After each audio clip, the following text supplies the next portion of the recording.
I'm standing today in a local furniture bank. Not too much furniture in it today, actually, because it's been widely used during lockdown to provide emergency accommodation in homes for individuals or families in distress. It's an example of Christians working incredibly well at this difficult time to care for the neediest in their community. I thank God for these evidences of the fact that He's at work still through His people. That's one of the themes I want to talk about today from the book of Daniel. We start actually in Acts chapter 1 verse 9, where the ascension of Jesus takes place. It's a pretty well-known story. He's with the disciples, he ascends up into a cloud, and the angels say in the same way he's going to return, but he's gone up, hence the ascension. It was the ascension day for the church last week. Churches all over the country celebrating, albeit remotely, this great event in the Christian calendar. I loved the social memes all over social media about the ascension. It was saying this is when Jesus started working from home, which is a brilliant illustration of his time on earth and his time back with his Father. But the verses I want to read for you, strangely, are in Daniel chapter 2. An amazing story of a pretty cruel king, Nebuchadnezzar, doing his usual ancient Near Eastern dictatorship stuff, threatening to kill everybody in sight if they didn't answer his question. Had this dream, tell me what it means, he says to the wise people. They go, well, okay, fine, tell us about it. And he says, no, you just tell me everything about it and what it means. They said, well, yeah, we can't. It's impossible. And it is a pretty tricky task. They're all totally confused, bewildered by the request, never mind knowing how to answer it. So Daniel comes along, and this is what he says in Daniel chapter 2, verses 28 and 29. We'll start in verse 27. Daniel replied to the king, "No wise man, enchanter, magician, or diviner can explain to the king the mystery he has asked about." In other words, it's not possible, he says.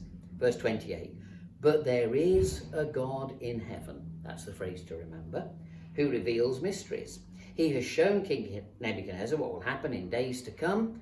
Your dream and the visions that pass through your mind as you lay on your bed are these." And then he explains it to him.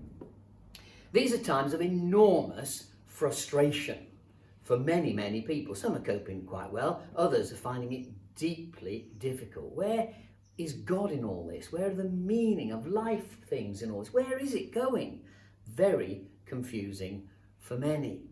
Not just the lockdown thing, but worried about where God is. Is God himself self-isolating? Is he in lockdown? Is he social distancing from humanity? Is he active at all? Well, places like this are a sign that God is acting through his people still, providing food, furniture, aid of various kinds. The church has stepped up in some amazing ways.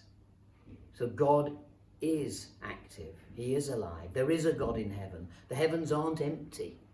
God is there, and by his Spirit here, working with us.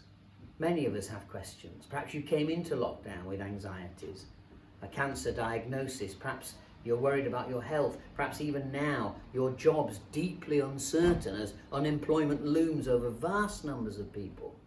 Perhaps you're pretty anxious about your mental health and wonder if your prayers are going to be answered.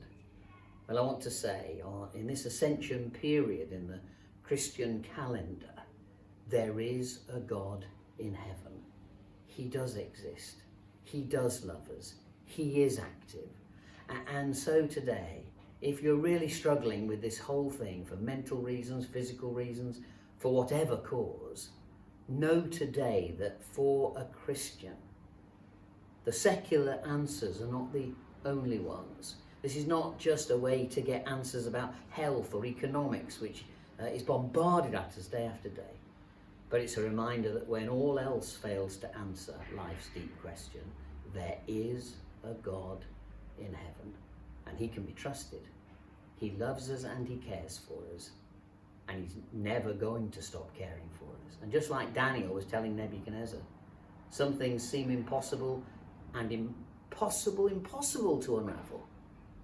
but there is a God in heaven for whom nothing is impossible.